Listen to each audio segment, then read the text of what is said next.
Who is this 14-year-old boy? And what could he have possibly done at such a young age to be receiving an International Human Rights Award? His name is Craig Kielburger, and his story is a stirring example of what one person can do to fight unfairness and injustice.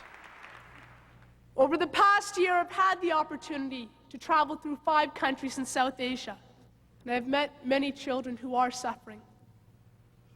Children who are living on the streets of some of the world's largest cities. I've met children sold as bonded laborers, working 12 to 16 hours a day in the carpet industry. These children have no vote, no voice, and no political clout. Many of them are subjected to some of the most inhumane forms of exploitation. And today I am here to speak for these children.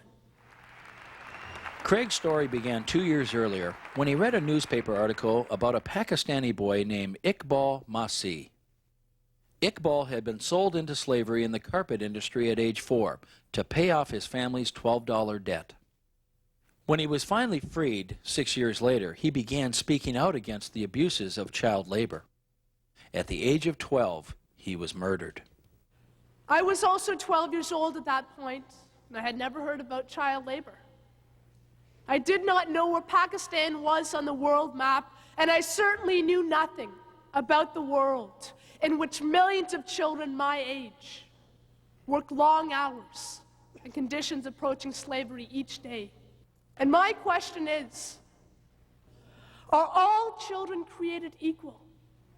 And if child labor is wrong for a white, middle-class child in North America, then why is it any different for a girl in Thailand or a boy in Brazil?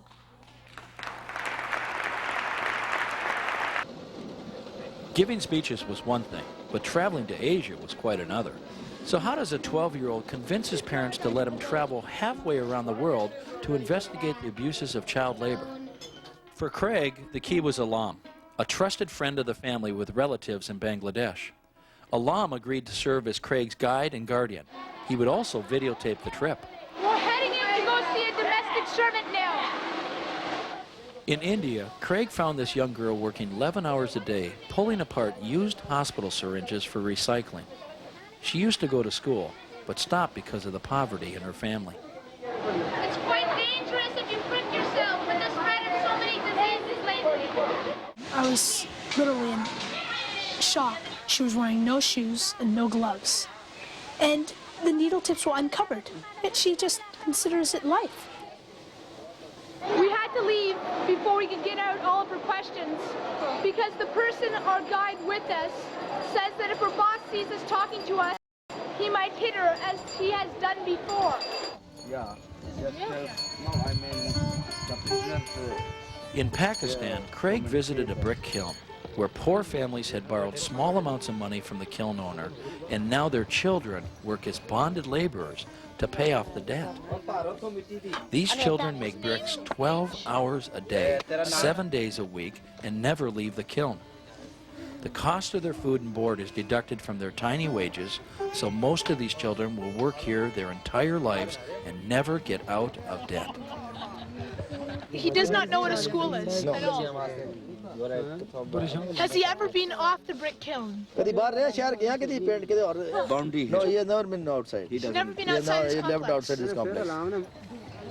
When we see a child suffering, you should feel deep down in your stomach a feeling that begins to build.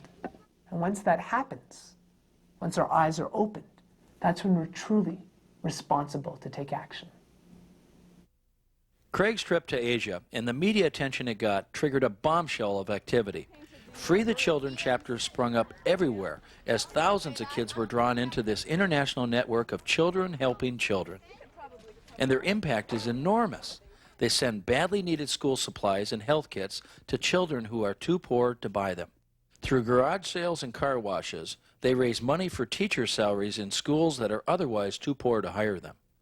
And that $150,000 Craig got from the Ontario Federation of Labor helped build this rehabilitation and education center for children freed from labor in India.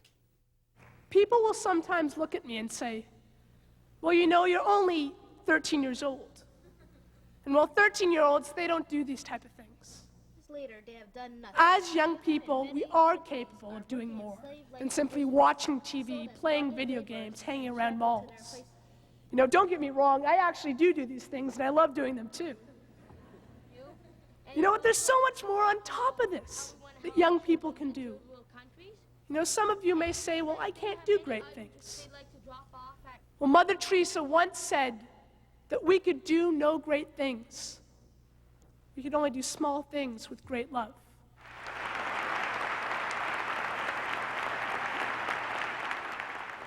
And if everyone around the world were willing to open their eyes and open their hearts, then there would be no more poverty, there would be no more injustice, and there would be no more abuse.